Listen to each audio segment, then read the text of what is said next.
So what's up, everyone? It is your girl GELBEAUTY87 here, aka Grace, and I thought I'd go with you 5 palettes from last year versus this year when it comes to holiday makeup. So let's get into it. So I have some luxury, I have some high-end, and then I have some indie. So I tried to get a mixture of all 3 different sets of or 2 to 3 different sets of, you know, makeup, depending on like what you consider high-end versus, you know, luxury and all that stuff. So let's get into it. So I got the 2 Dior palettes from last year versus this year. So as you can see, they have a warm tone and a more like neutral one. In my personal opinion, I consider these greens kind of neutral along with the neutral tones that they chose, versus this more cool tone one this year. The formula on them is both still the same. It's just more of color tones that have changed. So I feel like Dior did a good job of keeping with the colors that are popular this year, because I feel like a lot of people are going for more of this icy, it's like purplish blue cool tone type situation when it comes to the palettes, or just cool tones in general, which I'm happy the cool tones are coming back. I want you to see them side by side, but I feel like they kept kind of the, I'm glad they took the concealer shades out too. That's mainly what I love about this one. They took the concealer shade out. I was not feeling it. I did not want it. I was not trying to be about that life. So I really appreciate that one. And I feel like this one it was easier for me to get looks out of, because I feel like with these they didn't really give you that many mattes, and I feel like there's a couple more mattes in here than there are in here, because the mattes in here seem to be more of like satin matte with like a shimmery type finish, as opposed to like a true traditional matte, which is what I prefer. When it came to the red one, again, there are a couple of mattes in here. Like I think this is a matte and this is a matte, but it has that concealer shading. So the main thing I appreciated about from last year to this year is that there are no concealer shades. I am sad that there's only one, but I feel like they did a good job with the one that they came out with. So I'm happy and satisfied with both collections. If I had to rate both collections, I'd give both of them the well, I'd give this one probably like an 8, and I'd give this one a 10, just because it doesn't have the concealer shades. I really don't like that that concealer shade. I'm just really not here for it at all. So that's the first set we have. So let's get into the second set. The second set I have are the 2 Danessa Myricks ones, of course. So I have this one, which is the Danessa Myricks, what is it, Lightworks Volume 4 Transcendence palette, versus the Lightworks Volume 5 I Am palette. So again, there are differences in each one of these palettes. Let's go ahead and talk about them. Open them up real cute. Like, I tried to be good and have the majority of stuff taken out of the box, but I still had the plastic sleeves in here. So this is 4 and this is 5. I would definitely say I like the color story of 4 more than I like the color story of 5. However, I'm like everyone else. I don't like these chrome flakes that she has in the middle that you spray with water, or like use setting spray or some active to activate it. So that's my main issue with this palette. If these were more like the split pans in the second one, then I think I would like it much better than this one. But the fact that this one does not have those and it has a split pan, I appreciate. But I appreciate the color story of this one a little bit more, because these are like more my type of tones, pops of fun, bright colors. Not that the colors in here are bad, it's just because, sorry, I'm trying to hold it where it's not reflecting off the packaging and all that. But because I like the tones in this better, I'd still have to rank it lower though, because of those flecks. Like I'm telling y'all, I cannot stand them at all. So if we had to rank these, I guess this would be more like a 7, because there's a lot of wasted space for these giant things in the middle of it. But this one would probably be like a 9, just because I can use everything in here. I will say, though, a lot of these pull greens, and that's my disappointment when it comes to this palette. A lot of the ones in here pull green, even though, you know, they're supposed to have different undertones. But I hear like the base tones for them a lot of time are green. So because green is in a lot of the shifts of a lot of dual chrome, multi-chrome eyeshadows, and she had so many that she put in here, a lot of them I feel like have a green shift to them, which kind of disappoints me in that sense. But it still, I feel like, does a better job than the ones with the chrome in the middle. So that, like I said, that one gets a 7, and then the new one gets a 9. Now, I consider that more high-end, not necessarily luxury, because a lot of her other things are more affordable. I feel like it just, when it comes to her eyeshadow palettes, they cost the most, but that's because they're obviously dual chrome, multi-chrome type shades, and those shades cost more to make, so that makes the price point of the palettes a little lower.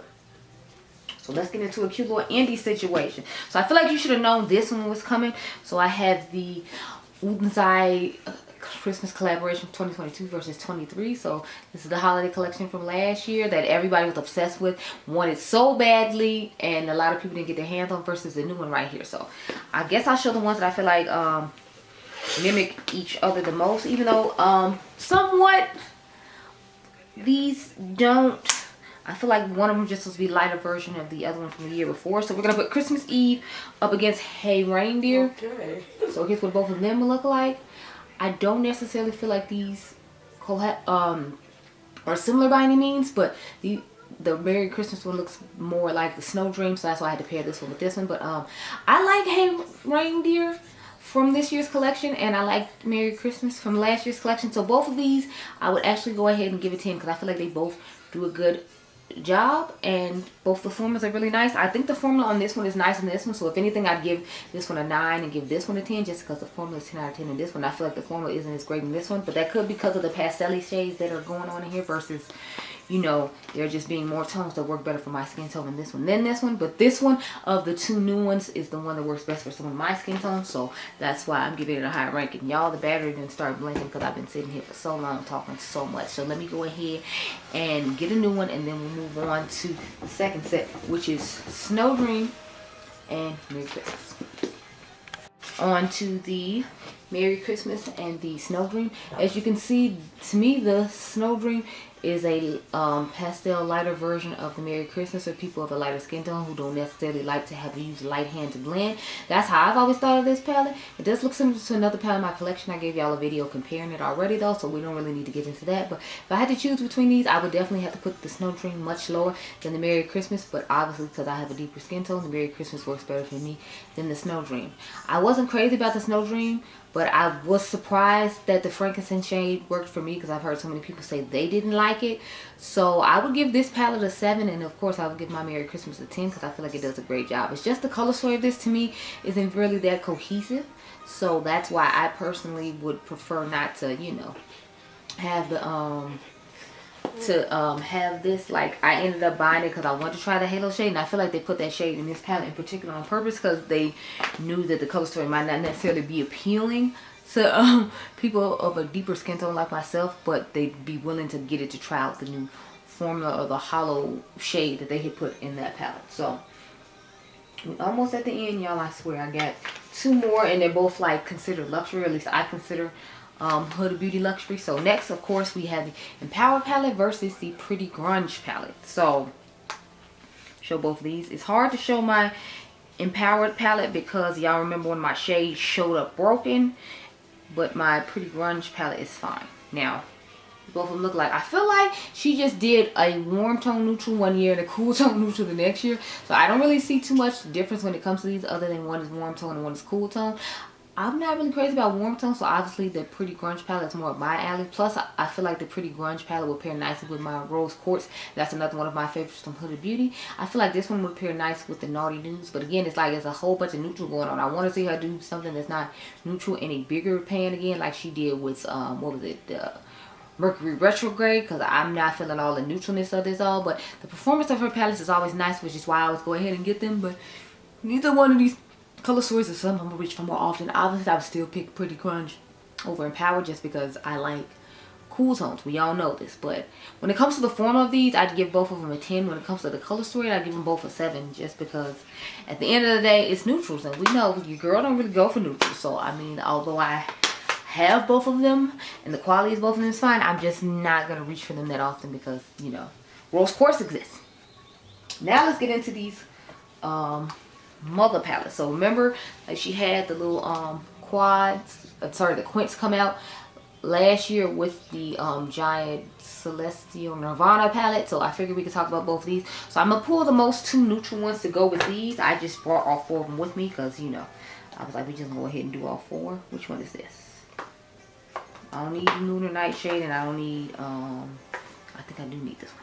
I need this one. Yeah, I might go ahead and use that one.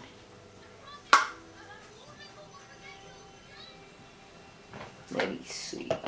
You know what? I think I'll just show Bronze Ecstasy and Sunset Romance up against these two. So, what is this one? This one is Nude Allure. So, Bronze Ecstasy I'm going to show with Nude Allure.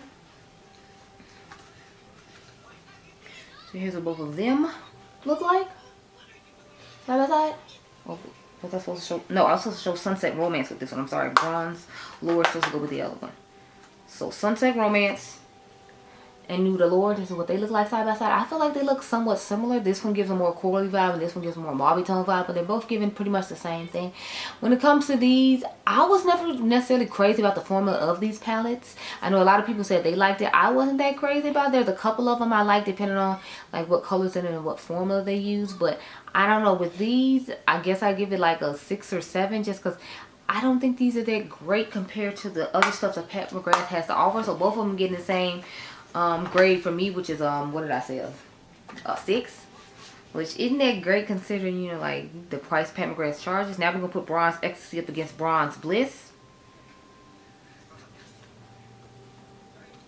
Here's what both of them look like. I feel like these would be great companion palettes for each other because this one gives more mattes than this one does. You only get this dark black for the outer V, and then you get all these shimmers, and then I feel like you could use like these shades in here for transition. So with these, I think I'd actually give a little bit more of a higher rank because I feel like pairing these together, I would like it better than pairing those other two together I just showed you. So I'd probably give this, I guess they can get like a 7 or an 8. But again, these aren't tones I use that often, and I wasn't really that crazy about the formula of these. So they get a 7 to 8 out of the 10 scale. So it's a little bit better, but it's still not great considering, like I said, you're Pat McGrath and you charge all this money for stuff, but I'm just not that impressed with it. So let's get into the last ones. So we have Celestial, Nirvana, and then we have these two. So I think I'm just gonna go with the Jewel Temptation. I'm gonna do Star Splendor because that one doesn't really work for my skin tone that well. I got it for the eyeshadows, and the eyeshadows aren't that great for my skin tone either, whereas as we can see, this one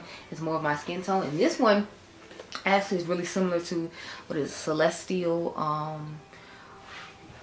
what's the first one, Celestial Divinity, the very first one she came out with. But yeah, this is what they look like side by side. Needless to say, I like both of these just fine. If I had to pick one, obviously I would pick Celestial Nirvana over this one because it's like, I'm not that crazy about the blushes in here. I do like the highlighter in here, but I don't like the fact that I have to reach for my eyeshadow palette to get the face products out of it. That's what I don't like about stuff like this. And since she came out with individual face ones anyway, I didn't really see the point of putting those in here, but you know, whatever.